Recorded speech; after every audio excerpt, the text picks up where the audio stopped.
દેડિયાપાડા બાદ આજે રાજપીપળામાં ચૈતર વસાવાના સમર્થનમાં સભાનું આયોજન કરવામાં આવ્યું હતું અને આ સભામાં ચૈતર વસાવાની સાથે જે તેમના પત્ની શકુંતલા વસાવા જેલમાં હતા અને થોડા સમય પહેલા જ તેમને જે જામીન મળી છે, જામીન પર બહાર આવેલા શકુંતલા વસાવાએ પણ વાત કરી હતી। આ સિવાય તેમણે ચૈતર વસાવા ક્યારે જેલમાંથી બહાર આવશે તેના પણ સમાચાર આપ્યા હતા।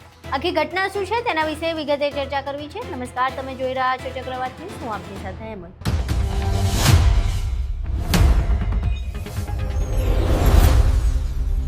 શકુંતલાબેન વસાવા જે ચૈતર વસાવાની સાથે જ વનકર્મી પર હુમલો અને ફાયરિંગના કેસમાં સેશન્સ કોર્ટ દ્વારા જે સજા ફટકારવામાં આવી હતી એમાં સજા ભોગવી રહ્યા હતા, પરંતુ ત્યારબાદ હાઈકોર્ટમાં જે અપીલ કરવામાં આવી એ અપીલમાં શકુંતલાબેન વસાવા સહિત 5 લોકોને જામીન મળી ચૂક્યા છે।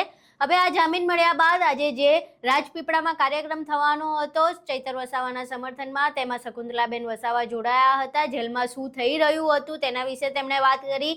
આ સિવાય તેમણે બદલો લેવાની પણ વાત કરી કે જે પ્રમાણે ખોટા કેસમાં ફસાવવામાં આવી રહ્યા છે એનો બદલો અમે નહીં પરંતુ જનતા 2027માં લેશે અને તેમણે ચૈતર વસાવાને ક્યારે જામીન મળશે તે વિશે પણ વાત કરી હતી। અહીં સાંભળીએ શકુંતલાબેન વસાવા આખી ઘટનાને લઈને શું કહી રહ્યા છે, જેલમાં જે બન્યું એના વિશે શું કહી રહ્યા છે અને ચૈતર વસાવા ક્યારે બહાર આવશે તેના વિશે શું માહિતી આપી રહ્યા છે।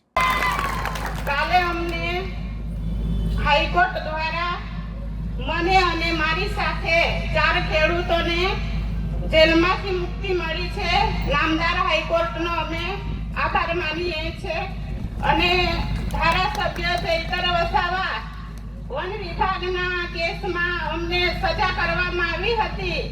આ સજા ભાજપ સરકારે ખોટી રીતે અમને જેલમાં ફસાવ્યા છે, પણ એનો જવાબ 2027માં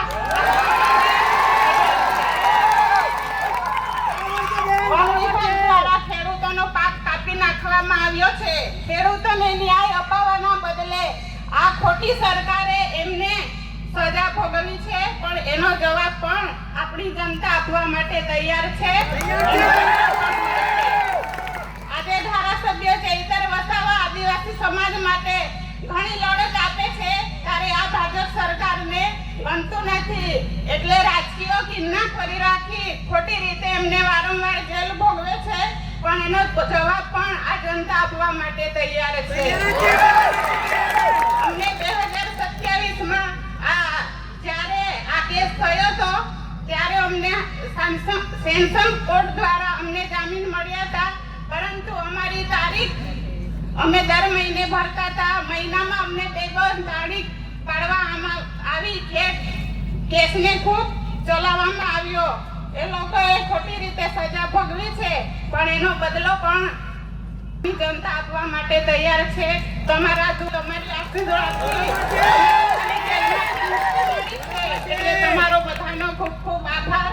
જેલમાં અમને ઘણી તકલીફ પડી, સમય કાઢવા માટે ખૂબ મુશ્કેલ હતું અને તમારી સાથે અમને ખૂબ તકલીફ પડતી હતી, પરંતુ તમારા આશીર્વાદથી અમે બહાર આવ્યા છે। તમારો બધાનો ખૂબ ખૂબ આભાર।